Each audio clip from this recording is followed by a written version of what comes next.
माझा मुलगा शिकायला पाहिजे, माझा मुलगा कॉलेजला जातो, त्याला कुठल्याच गोष्टीची कमतरता पडायला नको, म्हणून त्या ठिकाणी तो बाप आपला फाटकं शर्ट घालून फिरतो, पण मुलाला पाहिजे तसे कपडे त्या ठिकाणी घेऊन देतो.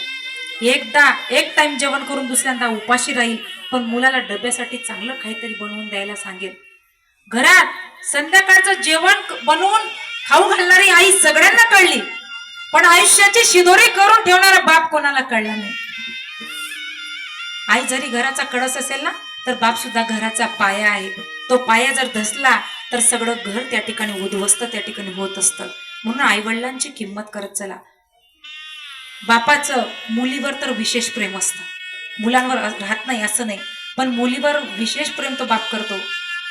ज्यावेळेस मुलीचं लग्न होतं, सगळेजण समोर येतात मंडपामध्ये, सगळे रडतात, पण बाप मात्र एका कोपऱ्यात जाऊन त्या ठिकाणी रडतो.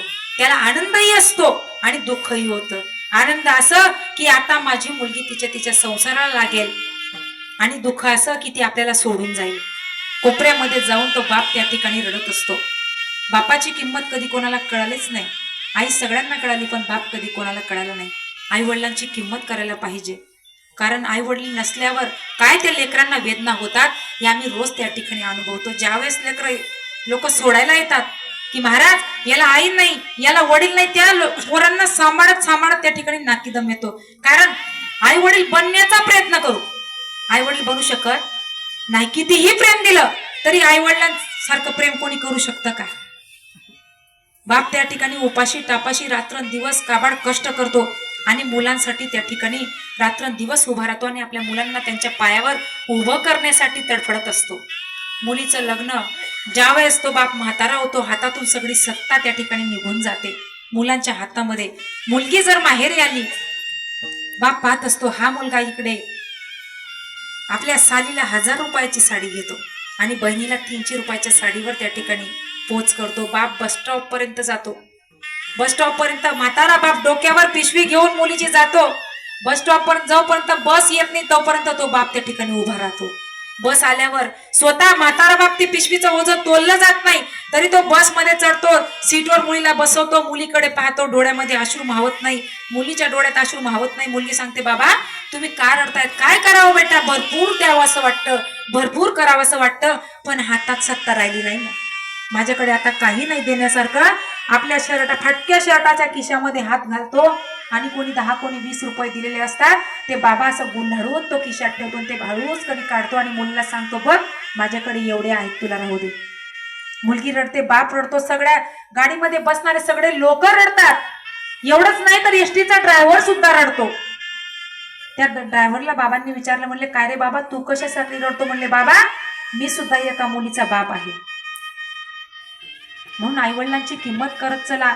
आई वडील जोपर्यंत आहेत ना तोपर्यंत आपल्याला कुठलीच चिंता राहत नाही, पण ज्या दिवस आई वडील निघून गेले त्यावेळेस जसं एखाद्या उन्हामध्ये आपल्याला बसवलं जातं, कडक चटके लागतात ना, तसं उन्हाचे चटके आपल्याला लागायला लागतात.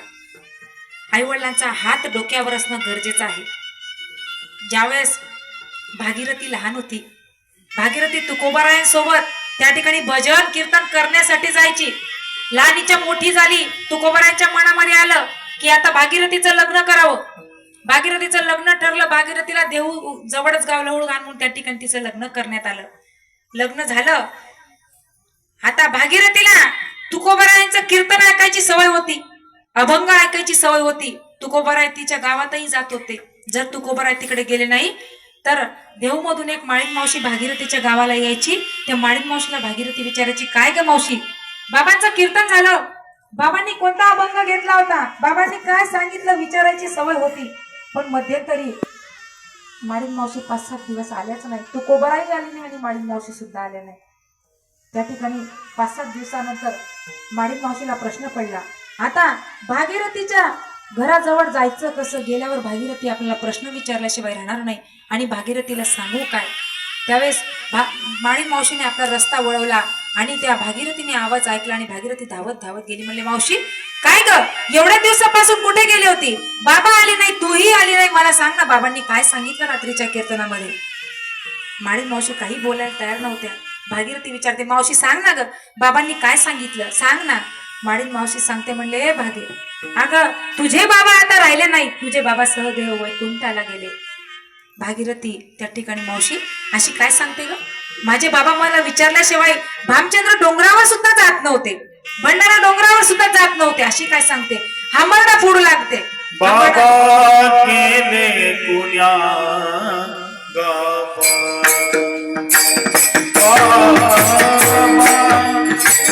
गेले पुण्या बाबा गेले पुण्या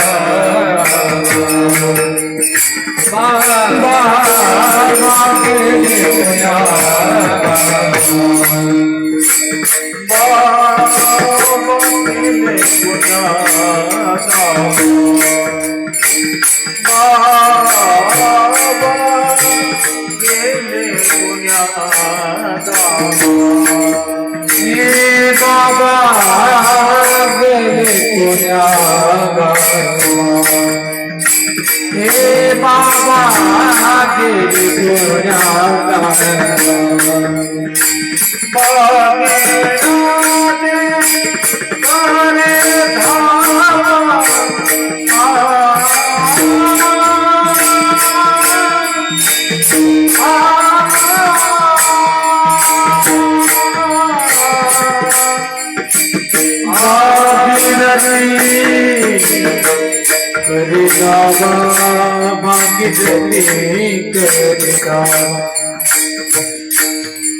भागीरथी हांबरडा करू लागले. भागीरथी सांगते म्हणले, बाबा बाबा तुम्ही कधी भामचंद्र डोंगरावर गेले नाही, कधी गोरवेश्वर डोंगरावर गेले नाही, कधी कीर्तनाला गेले नाही, गेले नाही, आणि तुम्ही सहदेव वैकुंठाला मला सोडून गेले. बाबा तुम्हाला वापस यावं लागेल. भागीरथी हांबरडा करू लागले. भागीरथी रडू लागले. तुकोबाराचा विचार करू लागले. देवाला सांगतात, देवा माझ्या भागीरथीसाठी मला येतात जावं लागेल. मुलीचं एवढं प्रेम असतं बापावर, आणि बापाचं सुद्धा मुलीवर एवढं प्रेम असतं. ज्यावेळेस मुलगी माहेरात आली, बापाची खास जरी दिसली तरी ती मुलीचा चेहरा असा फुलतो, आणि त्याच बापाची खास जर बाप गेल्यावर त्या मुलीने पाहिजे खास दिसले तर त्या मुलीच्या माहेरमध्ये इच्छा सुद्धा होत नाही. कारण आईवडील नसतात ना.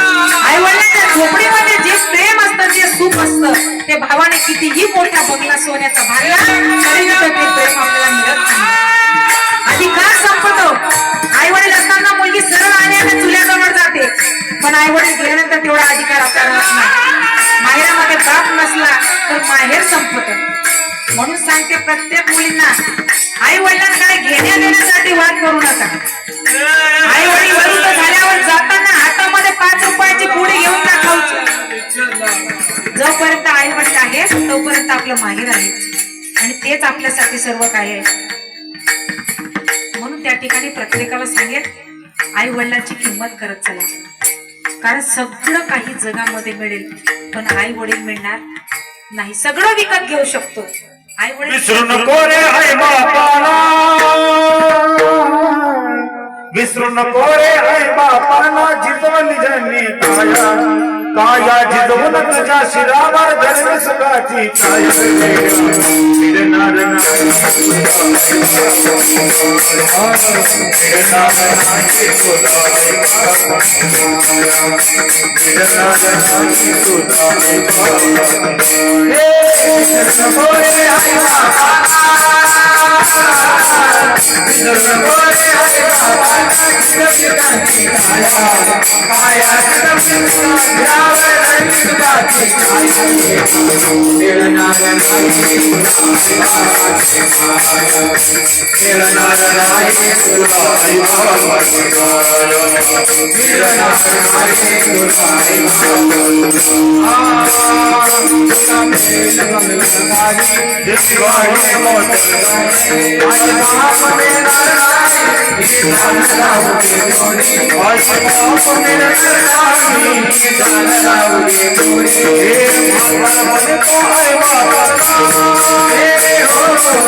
Jaya तुझ्या शिरावर धरणी सुखाची काया